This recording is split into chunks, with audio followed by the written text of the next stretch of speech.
Se você tem TDAH, provavelmente já ouviu essa frase muitas vezes na vida. Você só precisa se esforçar mais. Talvez tenha sido um professor, um chefe, um familiar, ou até mesmo você dizendo isso para si mesmo.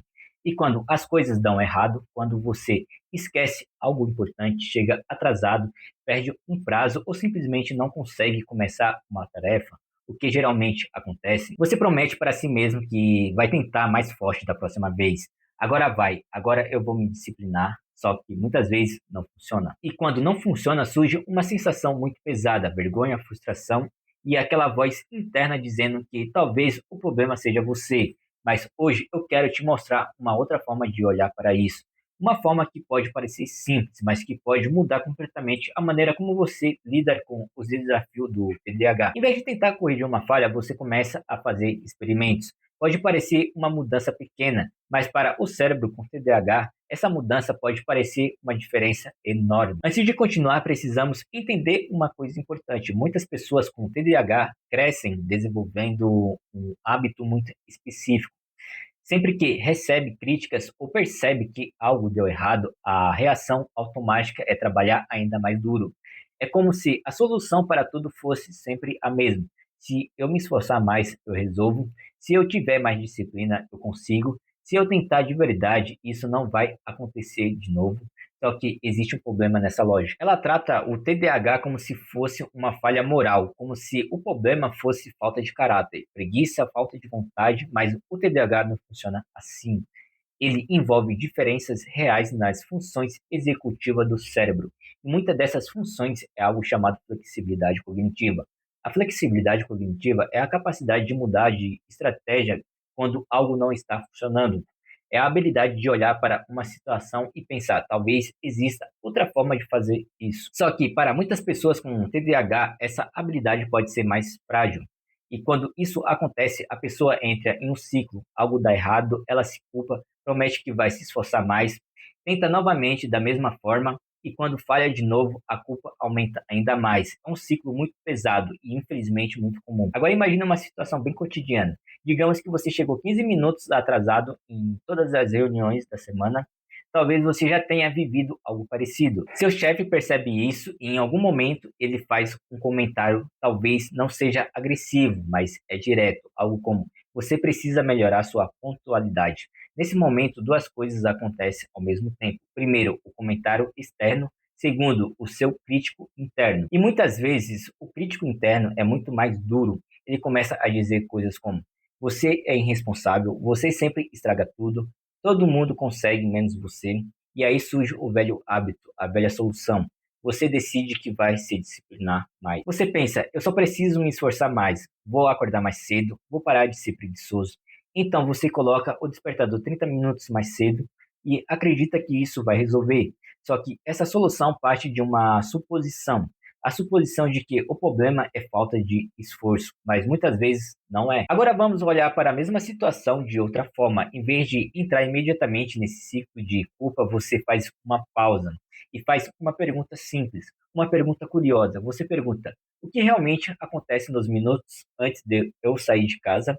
A pergunta muda tudo, porque ela abre espaço para investigação, não para julgamento. Você começa a observar seu comportamento e talvez perceba algo interessante, talvez perceba que o problema não é preguiça, o problema é algo muito comum no TDAH, algo que algumas pessoas chamam de síndrome do só mais uma coisa. Funciona assim: você está prestes a sair de casa, mas antes de ir você vê um prato na pia, então pensa: só vou lavar isso rapidinho. Depois vem um e-mail, só vou responder isso rapidinho. Depois percebe um objeto fora do lugar, só vou guardar isso. E quando percebe, o tempo já foi embora.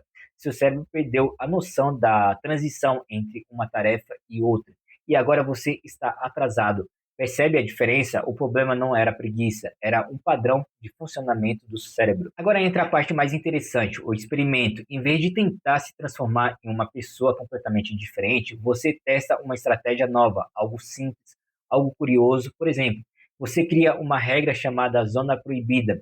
Nos 15 minutos antes de sair de casa, existe uma regra muito clara. Você está legalmente proibido de tocar em qualquer coisa que não seja suas chaves, sua carteira ou seu casaco.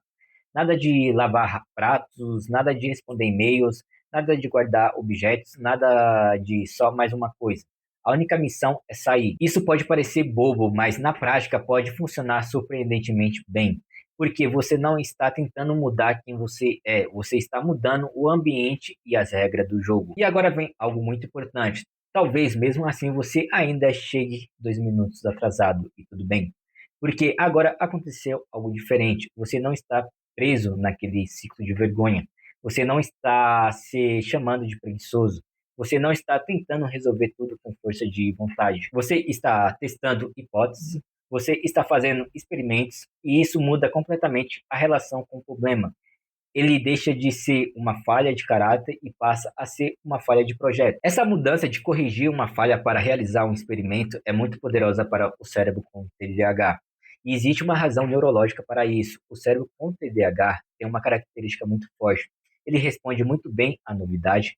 Novidade gera interesse, gera estímulo, gera motivação. Mas quando você encara tudo como uma obrigação pesada, quando a estratégia é sempre trabalhar mais, algo acontece. Seu cérebro começa a resistir, surge o tédio, surge a procrastinação, surge a fuga. Mas quando você transforma o problema em um experimento, algo muda. Agora existe curiosidade, agora existe novidade, agora existe um desafio interessante.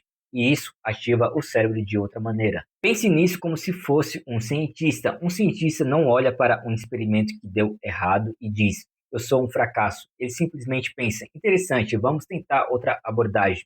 Ele observa, testa, ajusta, tenta novamente e aos poucos vai entendendo o sistema. Quando você começa a tratar sua vida dessa forma, muitas coisas mudam. Você começa a perguntar: que estratégia diferente posso testar hoje?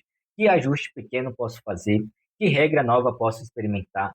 Pode ser uma zona proibida, pode ser um estímulo sensorial diferente, pode ser mudar o ambiente, pode ser transformar uma tarefa em um jogo. O importante é isso, você está trabalhando com o seu cérebro, não contra ele. E existe outro benefício enorme nessa abordagem. Ele reduz o peso da vergonha, porque a vergonha paralisa, vergonha consome energia mental, vergonha faz você evitar o problema, mas curiosidade faz o oposto. Curiosidade abre espaço, curiosidade gera movimento, curiosidade cria possibilidades. Quando você troca o eu deveria ser melhor por vamos ver o que acontece se eu tentar isso, a experiência muda completamente. E talvez a mensagem mais importante de todas seja essa: você não precisa viver sua vida como uma sequência de erros que precisam ser corrigidos. Você pode viver como uma sequência de experimentos de baixo risco. Alguns vão funcionar, outros não, mas um deles te ensina algo. E pouco a pouco você começa a construir estratégias que realmente funcionam para você. Não porque alguém mandou, mas porque você descobriu, porque você testou, porque você adaptou. Se você tem TDAH, talvez já tenha passado anos tentando resolver tudo com mais esforço, mais disciplina, mais cobrança. Mas talvez a pergunta não seja como eu posso me esforçar mais. Talvez a pergunta seja que experimento eu posso fazer agora. Essa mudança de perspectiva pode parecer pequena, mas às vezes pequenas mudanças de perspectiva abrem portas enormes. Se essa reflexão fez sentido para você, vale a pena começar com algo simples. Escolha um pequeno desafio da sua rotina e, em vez de se cobrar demais, crie um experimento, teste uma nova regra, observe o que acontece, ajuste, teste de novo e veja como seu cérebro responde quando, em vez de lutar contra ele, você começa a trabalhar junto com ele. Bom, galera, vou ficando por aqui. Um grande abraço e até a próxima. Tchau!